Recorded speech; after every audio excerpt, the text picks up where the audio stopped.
10%에서 30% 정도가 감소됩니다. 숨을 쉬는데 근육이 관여되어 있다는 것을 모르시는 경우도 있는데, 운동은 수술 전부터 시작하고 고강도의 운동보다는 중간 정도의 운동을 하시는 것이 좋습니다. 심박수를 기준으로 했을 때는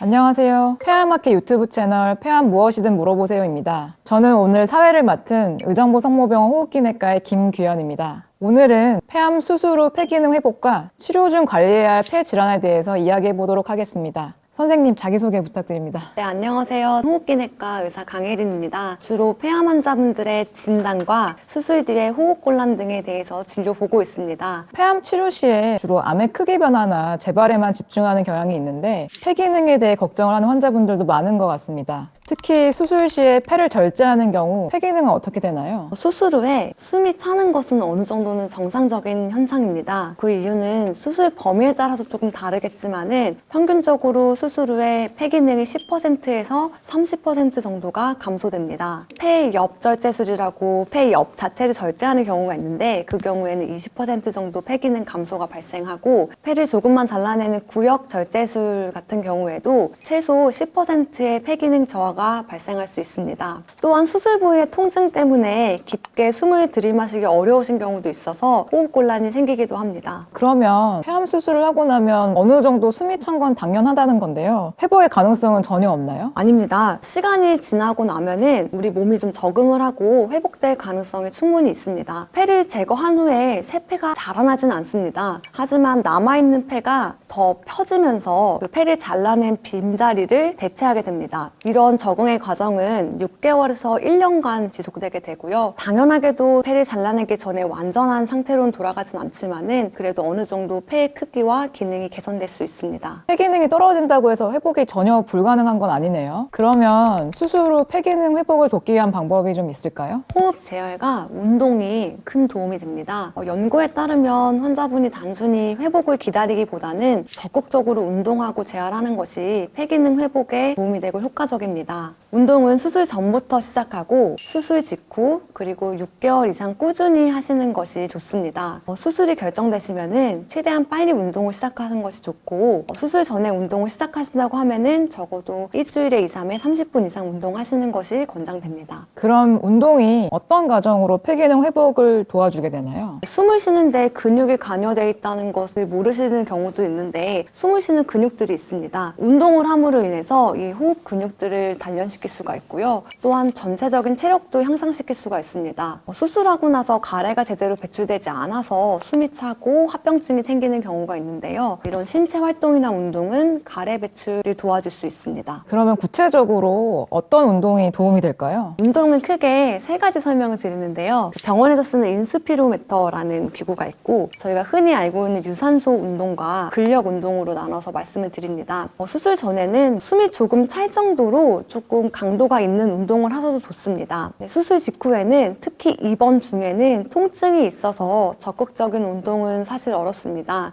입원 중에는 아까 보여드린 인스피로미터를 사용해서 운동을 시작하는 것이 좋고, 걷기 운동부터 시작하는 것이 좋습니다. 하루에 5분씩 10분씩 걷다가 점차 30분까지 늘려나가는 것을 추천드립니다. 수술 직후에도 운동을 하려면 환자분들이 되게 힘드실 것 같은데요. 수술 이후에 무기폐나 폐렴 등의 합병증이 올 수 있기 때문에 열심히 하셔야 될 것 같습니다. 선생님, 그럼 퇴원한 이후에도 꾸준히 운동을 하시는 게 필요하시겠죠? 네, 맞습니다. 퇴원 후가 더 중요한데요. 퇴원 후에도 집에서 요양을 하기 위해 누워만 계시면 절대 안 되고, 마찬가지로 운동을 하시는 게 좋습니다. 수술 후 초기 2개월 정도까지는 아직은 통증도 남아있기 때문에 고강도의 운동보다는 중간 정도의 운동을 하시는 것이 좋습니다. 심박수를 기준으로 했을 때는 100회를 넘지 않는 정도로 운동을 하시는 것이 좋고, 2개월에서 6개월의 회복 사이에는 운동의 강도를 점점 높여가시는 것이 좋습니다. 심박동수 기준으로는 이제 120회까지 올라갈 정도의 강도의 운동으로 올라가는 것이 좋고, 땀이 날 정도로 운동을 하시는 것이 좋습니다. 사람별로 선호하는 운동은 다르기 때문에 각자 방법이 있긴 하겠지만은 기본적으로는 유산소와 근력 운동을 겸하시는 것이 좋겠습니다. 운동은 체력 상태에 따라서 서서히 늘려가시기를 바라고, 폐암 환자에서 좋은 운동에 대해서는 이전에 삼성병원 공성화 교수님께서 운동법을 알려주신 게 있어요. 그래서 저희가 화면에 링크를 드릴 테니 참고해서 운동을 해주시면 좋겠습니다. 수술 후 재활 및 운동에 대해서는 시기별로 개인별로 차이가 있을 수 있겠는데요. 하지만 수술 후에 숨찬 증상이 계속되면 어떻게 해야 될까요? 수술 후에도 호흡곤란이 계속된다면 괜찮아질 때까지 기다린다는 접근보다는 전문가와 상담하는 것이 좋습니다. 담당 의사 선생님께 호흡곤란이 있으면 꼭 말씀해 주시는 게 좋고요. 필요하다면은 호흡기내과에 방문해서 다른 폐 질환이 있는 것은 아닌지, 혹은 기저에 있던 폐 질환이 나빠진 것은 아닌지 추가적인 검사와 치료가 필요할 수 있습니다. 제 환자분 한 분은 흡연자시긴 했는데 평상시에는 아주 건강하셨어요. 건강검진을 통해서 폐암이 진단이 됐고 폐암 초기로 수술을 하셨습니다. 수술 후에 회복 과정 중에 운동도 열심히 하셨는데 자꾸 숨이 차고 숨소리가 쌕쌕거려서 결국 호흡기내과에 오셨고, 기저에 만성 폐쇄성 폐질환이 있었다는 것을 진단하고 흡입기를 사용하시고 현재 많이 좋아진 상태입니다. 그래서 암에 대해서 신경 쓰시고 암에 대한 재활에 대해서만 집중하기보다도 뭔가 다른 증상이 있으시면은 호흡기내과에 방문해 보시는 것도 좋겠습니다. 폐암 수술 후에 폐 기능이 수술 범위에 따라서 줄어들 수 있고 또 시간이 지나면 회복이 될 수 있는데요. 그 과정에서 운동이 중요함을 설명해 주셨습니다. 또한 동반된 폐질환을 찾아내서 치료하는 것도 도움이 되겠습니다. 다음으로는 폐암 환자 중에서 수술이 아니라 방사선이나 항암 치료를 하시는 분들도 폐 기능에 변화가 있을까요? 방사선 치료를 하시는 분들에서도 일부 폐 기능 저하가 발생할 수 있습니다. 수술처럼 폐를 직접 떼내는 것은 아니라서 방사선 치료 직후에 바로 폐 기능 저하가 생기지는 않습니다. 하지만 환자분들에 따라서, 그리고 폐암 위치나 크기에 따라서 방사선이 지나간 부분에 폐가 서서히 손상되기도 하고, 그러므로 인해서 환자분 폐 기능의 저하도 우려가 됩니다. 이에 방사선을 받으시는 분들도 수술 환자분들과 마찬가지로 규칙적으로 운동을 하시는 것이 도움이 되겠습니다. 방사선 치료 받은 환자분들 중에는 방사선 관련 폐장염 같은 경우가 발생하는 경우가 있는데, 이때 호흡곤란이 새로 발생한 경우에 전문 진료를 통해서 한번 확인이 필요할 것 같긴 합니다.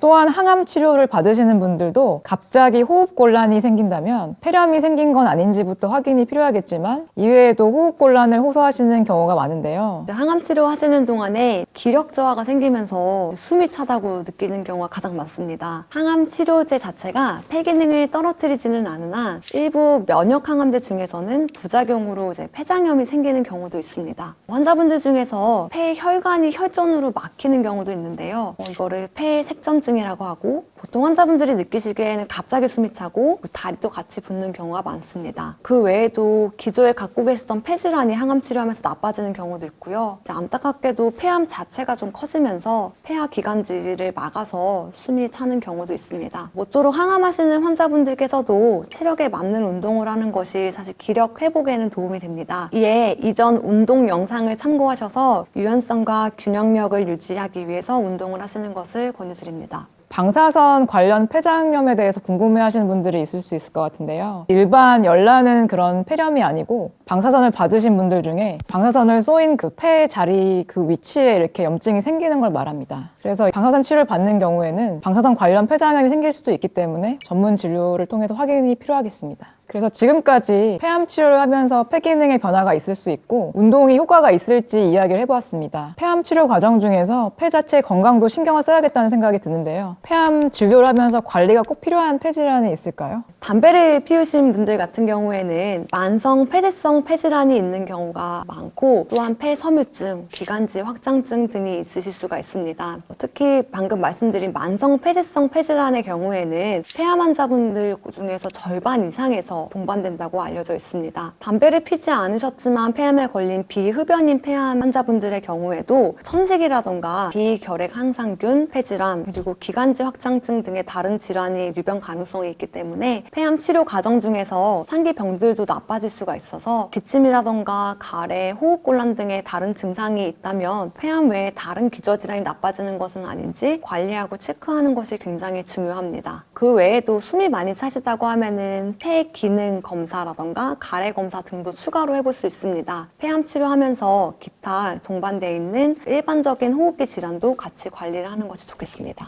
특히 걸을 때 쌕쌕거리는 소리가 난다거나 주무실 때 고양이 소리가 난다거나 주변에서 숨소리가 거칠다는 말씀을 들은 적이 있으신 분들은 꼭 담당 의사 선생님께 말씀해 주시는 것이 좋겠습니다. 오늘은 폐암 치료 시 폐기능 변화와 관리해야 할 폐질환에 대해서 이야기를 나눠보았습니다. 폐암 수술 환자 위주로 말씀을 해주셨고요. 폐암 수술 후에는 시간이 지나면서 어느 정도 폐기능이 회복될 수 있지만 숨이 차거나 불편함이 지속된다면 기저질환의 악화나 새로운 문제를 확인해야 된다는 점을 알아가셨으면 좋겠습니다. 우리 폐암 환우분들께서는 호흡기에 많은 증상이 폐암 때문이라고 생각하여 참는 경우들이 계시는데 폐 기저질환이 있을 수 있으니 호흡기 내과에서 적절한 진료와 관리를 받는 게 중요하다는 말씀도 해주셨습니다. 오늘 영상을 통해 폐암 관련하여 올바른 정보를 아는 데 도움이 되셨으면 합니다. 오늘 영상이 도움이 되셨다면 폐암학회 유튜브 채널 구독, 좋아요, 알림 설정 부탁드립니다. 감사합니다.